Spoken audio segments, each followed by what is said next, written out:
Hi everyone, welcome to SST Tree. In this video we are going to discuss about what is a constitution. यानी कि ये video में हम discuss करने वाले हैं कॉन्स्टिट्यूशन आपका क्या है. So before we are going to discuss about constitution, पहले मैं आपका कॉन्स्टिट्यूशन के बारे में कुछ नॉर्मल डेफिनेशन आपको बताना चाहता हूँ.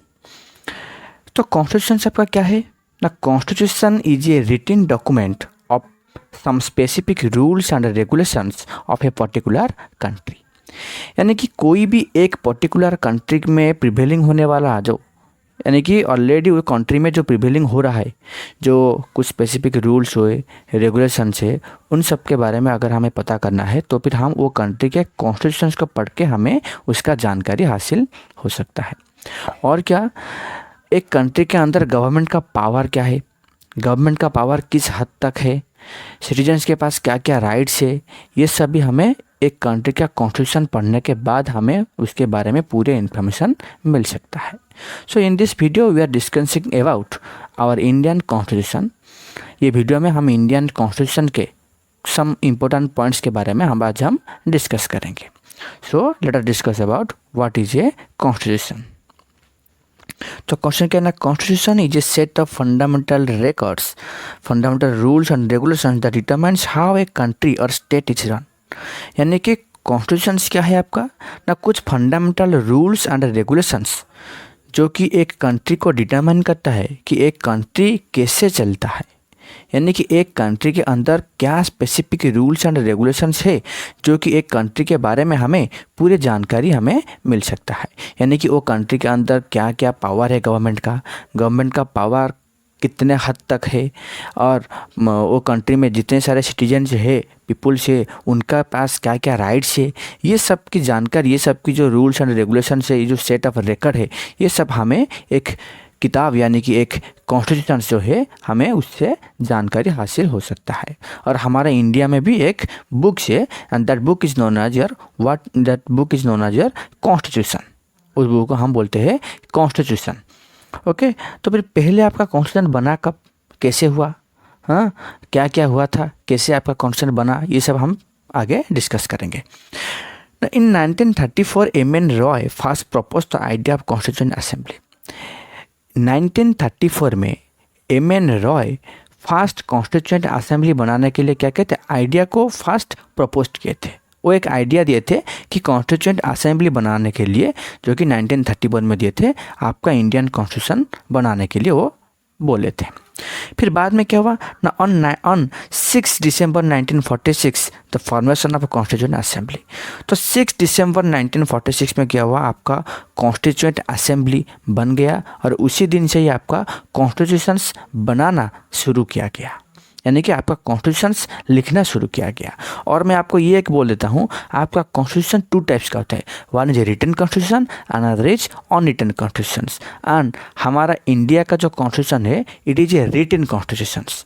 ओके, और ये हमारे कॉन्स्टिट्यूशन बनाने के लिए कितने टाइमिंग लग गया था ना, 2 years 11 months and 18 days to complete the constitution. कितना वक्त लगा था ना, 2 साल 11 महीने एंड 18 दिन लग गया था हमारा कॉन्स्टिट्यूशन को कंप्लीट करने के लिए, यानी कि कंप्लीटली बनाने के लिए टाइमिंग लग गया था. और क्या ना, जब आपका बना हुआ था, कॉन्स्टिट्यूशन बनाने जा रहे थे या फिर जो भी कॉन्स्टिट्यूशन असेंबली हुआ था, उस टाइम में क्या हुआ था आपका ना, 389 मेंबर्स थे. हाँ, but after the partition of India and Pakistan the number came down to 299. मतलब वो क्या बोल रहा है ना, जब आपका अखंड भारत था तब आपका कॉन्स्टिट्यूएंट असेंबली में 389 मेंबर्स थे. लेकिन जब आपका इंडिया पाकिस्तान डिवीज़न हो गया तब आपका क्या हुआ ना, तब आपका मेंबर 389 से क्या हुआ, रिड्यूस होके 299 तक आ गए. यानी कि हम उसे अप्रोक्सीमेटली 300 मेंबर्स बोल सकते हैं. ओके, और ये ना, और हमारा कॉन्स्टिट्यूशन बनाने के लिए कितने पैसे खर्च किया गया था, how much money was spent to make our constitutions. Framing the constitution बनाने के लिए हमारा 64 लाख रुपीज़ स्पेंड किया गया था. 64 लाख रुपीज़ आपका क्या हुआ था, कॉन्स्टिट्यूशन बनाने के लिए आपका खर्च किया गया था. ओके, तो फिर और क्या है ना, initially Indian constitution enactment it are 395 articles and 22 parts and 8 schedules आपका है कॉन्स्टिट्यूशन में।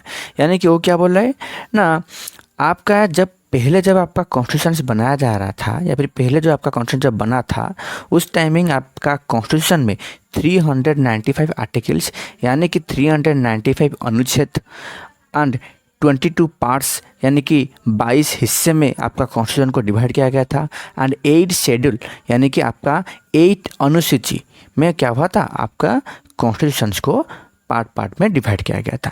395 articles, 22 parts and 8 schedules. Okay, और क्या हुआ ना, आपका कॉन्स्टिट्यूशंस को जो लिखा गया था, Indian constitution is a written document, तो फिर कोई तो होगा उसे जो लिखे थे शुरू से लेकर लास्ट तक, कोई तो होगा जो कि आपको मतलब इंडियन कॉन्स्टिट्यूशन को लिखे होंगे। तो उनका नाम क्या, तो उनका नाम है प्रेम बिहारी नारायण रजैदा। हाँ, प्रेम बिहारी नारायण रजैदा वो क्या कहते हैं, hand wrote the Indian constitution. वो क्या कहते हैं, खुद हाथ में क्या कहते हैं, कॉन्स्टिट्यूशन को आपको लिखे थे। और मैं आपको बोल देना चाहता हूँ, पहले जब आपका कॉन्स्टिट्यूशन बनाया गया था वो उस टाइमिंग में ओनली इंग्लिश लैंग्वेज में वो लिखा गया था, लेकिन बाद में उसे क्या किया गया, हिंदी में ट्रांसलेट किया गया, संस्कृत में ट्रांसलेट किया गया। और अभी जो आपका कॉन्स्टिट्यूशन का बुक है जो कि आपका मार्केट में मिल रहा है, इंडियन कॉन्स्टिट्यूशन बुक्स, वो आपका बाद में प्रिंट मतलब प्रेस में उसे प्रिंट करने के बाद उसे थोड़ा कलरफुल बना के आपका बनाया गया है, लेकिन रियल में आपका बुक्स कॉन्स्टिट्यूशन बुक्स ऐसे नहीं था। और क्या ना, इट वॉज एडप्टेड आपका constitutions, it was adapted by the constitution assembly on India 26 November 1949 and become effective on 26 जनवरी 1950। मतलब क्या बोल रहे हैं ना, आपका इंडियन असेंबली में, आपका कॉन्स्टिट्यूशन असेंबली में इंडिया में आपका 26 नवंबर 1949 को आपका इंडियन कॉन्स्टिट्यूशंस को एडप्ट किया गया। मतलब सब उसे एडप्ट किए, सबके सहमति से उसे एडप्ट किया गया। लेकिन 26 जनवरी 1950 में क्या हुआ, आपका कॉन्स्टिट्यूशंस पूरे देश में इफेक्टिवली लागू किया गया। दैट्स वाई वी सेलिब्रेट 26 जनवरी 1950 और एवरी ईयर 26 जनवरी का हम क्या सेलिब्रेट करते हैं, रिपब्लिक डे पे हम सेलिब्रेट करते हैं। और who is the father of the Indian constitutions, आपका इंडियन कॉन्स्टिट्यूशन का फादर कौन है, डॉक्टर BR अम्बेडकर, यानी कि बाबा साहेब अम्बेडकर जो है वो क्या है, आपका डॉक्टर BR अम्बेडकर जो कि थे वो क्या कहते, वो आपका मतलब father of the Indian constitution, because doctor BR Ambedkar is the drafting committee chairman of our Indian constitution. और क्या है ना, Indian constitution is the longest written constitution in the world. अभी मैं आपको बोला था Indian constitution is the written constitution, तो पूरे दुनिया में सबसे लॉन्गेस्ट रिटन कॉन्स्टिट्यूशन क्या है ना, हमारा इंडियन कॉन्स्टिट्यूशन पूरी दुनिया में सबसे लंबे यानी कि सबसे लॉन्गेस्ट रिटन कॉन्स्टिट्यूशन है। और the constitution of India is the supreme law of India. पूरे इंडिया में, हमारे इंडिया में अगर सबसे सुप्रीम लॉ, सुप्रीम मीन्स सबसे जो हाईएस्ट पोजीशन होता है, हाँ, सबसे लॉ का सबसे हाईएस्ट पोजीशन अगर है तो हमारा देश में, तो वो क्या है ना, आपका constitution. Constitution is the supreme law of India. Okay, so मैं आपको कुछ पिक्चर्स दिखाने चाह रहा हूँ। ये पिक्चर्स देखो, कुछ सम पिक्चर्स, जो पुराना पिक्चर्स मैं आपको दिखाना चाहता हूँ। देखो ये क्या है ना, फर्स्ट इन 1946 में आपका क्या हुआ था ना, आपका कॉन्स्टिट्यूशन असेंबली आपका क्या हुआ, जवाहरलाल नेहरू 1946 में होता क्या, Jawaharlal Nehru addressing the constitution assembly in 1946, उस टाइमिंग का पिक्चर है। हाँ, मतलब जब आपका कॉन्स्टिट्यूशन जब आपका अडॉप्ट किया गया उस टाइमिंग में आपका जवाहरलाल नेहरू थे, आपका प्राइम मिनिस्टर्स थे। ओके, और क्या ना, Jawaharlal Nehru and other members taking pleads during the midnight session of the Constituent Assembly of India held on 14 and 15 August 1947। यानी कि जब आपका इंडिया गॉट इंडिपेंडेंस, उसी दिन के रात में मिडनाइट में जवाहरलाल नेहरू और अदर्स जो थे वो क्या कर रहे थे, मतलब कुछ प्लीज ले रहे थे, टेकिंग प्लीज। ओके, और क्या ना, ये पिक्चर देखो 29 अगस्त 1947 में क्या है ना, Baba Saheb Ambedkar chairman with other members drafting committee constituent assembly of India on 29 August 1947। ये पिक्चर में आपका ये है आपका बाबा साहेब अम्बेडकर, ये जो है, और उनके साथ साथ और भी कुछ मेंबर्स है ड्राफ्टिंग कमेटी के, जो भी कुछ अदर मेंबर्स है, इन सबको एक पिक्चर्स है। ओके, मैं आपको बस ये पिक्चर्स दिखा रहा हूँ कि मतलब ये उस टाइमिंग में आपको जब हमारा कॉन्स्टिट्यूशन बना था उस टाइमिंग का पिक्चर मैं आपको दिखाना चाहता हूँ कि मतलब उस टाइमिंग में कैसे था, क्या था। ओके, और क्या है